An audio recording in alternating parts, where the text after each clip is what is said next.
చెప్తున్నాను కొంచెం సౌండ్ వచ్చాను.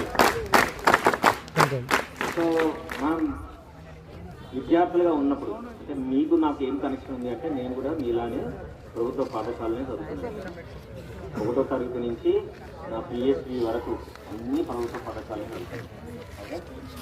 మా టీచర్ల అనుగ్రహం, వాళ్ళతో మాకున్న అనుబంధం, వాళ్ళు మా మీద చూసిన వార్తలు, ప్రభుత్వ టీచర్లు, ప్రభుత్వ కాలేజీ వ్యక్తులను వాళ్ళందరి ఆశీర్వాదంతో నేను పిహెచ్డి చేసి దాదాపు ఇప్పటికీ 10 దేశాల్లో పరిశోధన చేసి పరిశోధన సందర్శించి ఈ రోజున నిలబడుతున్నాను.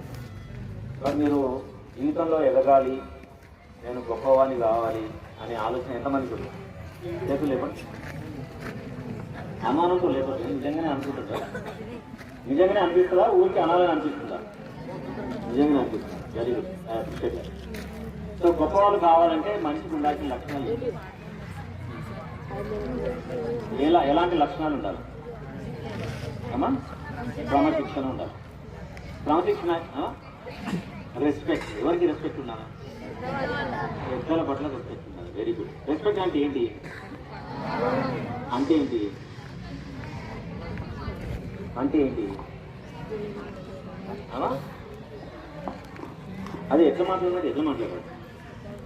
హలో మేడం, ఎట్లా మేడం? మీ దోస్తు మీతోటే ఉంటుంది కదా, నేను 20 నిమిషాలు ఉండిపోతా, నాది చూడగలుగుతుందిగా.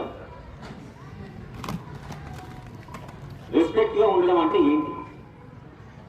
ఈ పదాలు మాట్లాడడం ఒకటి, ప్రతి పదానికి ఒక యాక్షన్ ఉంటుంది. నేను దాహం తీర్చుకున్నాను, దాహం వేసింది, దాహం తీసుకున్నాను అంటే యాక్షన్ ఏముంటుంది? నేను చెప్పింది పదాలు కదా, దానికి కనెక్టెడ్ యాక్టివిటీ ఏముంటుంది? నాకు దాహం వేసింది, నేను దాహాన్ని తీర్చుకున్నాను, దీనికి సంబంధించిన పని ఏముంటుంది? ఎట్లా? ఇప్పుడు నాకు దాహం వేస్తుంది, ఏది వాడదు లేదు, ఏం చేయాలి? నేను ఎక్కడ తీసుకోవాలి వాటర్? దాహం తీర్చుకోవడానికి ముందు మనకు వాటర్ ఎక్కడ దొరుకుతో తెలియాలి. ఇప్పుడు నేను ఇక్కడ నాకు ఈ కొత్త ప్రదేశం, రైట్? నాకు నిజంగానే నీళ్ళు ఎక్కడ ఉందో తెలియదు. సో ఏం చేస్తాను నేను? ఫస్ట్ వాటర్ ఎక్కడ ఉందో నేను తెలుసుకోవాలని ఎట్లా తెలుసుకోవాలి? ఒకటి వెతకడం, రెండోది ఏమైనా అడగడం. Very good, excellent. ఈ 2 విషయాలు ఎవరైతే మనిషి జీవితంలో గుర్తుపెట్టుకుంటారో all going to become good. మీరు అనుకున్న లక్ష్యం నెరవేరాలంటే ఫస్ట్ వెతకడం నేర్చుకోవాలి. ఏది చెప్పినా సరే వెంటనే గుడ్డిగా నమ్మదు. పుస్తకాలు ఉన్నాయి అన్నీ కూడా ఫైనల్ కాదు.